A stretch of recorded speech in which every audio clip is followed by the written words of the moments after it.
Tapi Ustaz boleh pejamkan mata tak sekejap? Kalau Zizang ni tukang mandi jenazah.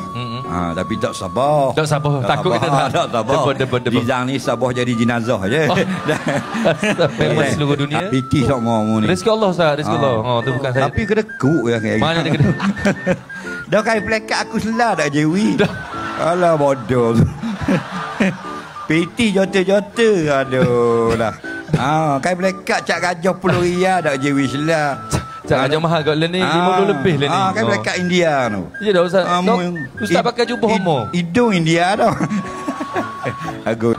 Dari maya garik. Apa tu? Rokok. Tak bangun-bangun? Dah cubit nasi kot hidung. La ilah. Tak tolong saya ni dia ada soalan nak tanya Ustaz. Okey. Silakan Mubarak. Lama dah nak tanya. Soalan ya. Apakah hukum ngata korang hitam? Saya dah kata benda Ustaz. Saya dah kata benda. Apakah hukum? Mu kata. Tak kata. Tadi mu kata. Jadi baru kata. Saya dah kata benda. Dah tadi masa dia naik. Saya kata yo man, come here. Saya cakap putih je je. Aku dengar hitam kata. Dok baik Ustaz. Dia kata lah. Dosa dok tu. Kata tadi. Dok kata. Oh dah ngaku dah. Dok tunggu. Dok demi Allah dok. Tak ada. Siapa kata ni? Satu isi kata. Wah isi. Aduh. Dia gini. Mendok. Dia basic. Dok anjing.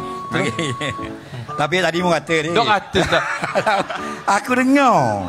Tapi dah betul dok. Mu kan mu marah hitam dia. Dok baik Ustaz. Dia tunjuk tadi. Udah baik Ustaz. Ustaz pejamkan mata. Bayangkan Walid. Mu kata dia. Dok kata Ustaz. Apa nak kata dia? Aku dengar. Dekat dengar. Ustaz bila orang kata Zizang hidung ni Zizang ramai. Okey. Tapi mu kata hitam ni. Dok, itu tak kata Ustaz. Aku dengar. Dosa tu. Dah baik. Mana Mubarak kau? Mana? Dah nampak? Takkan ya? Oh, ada.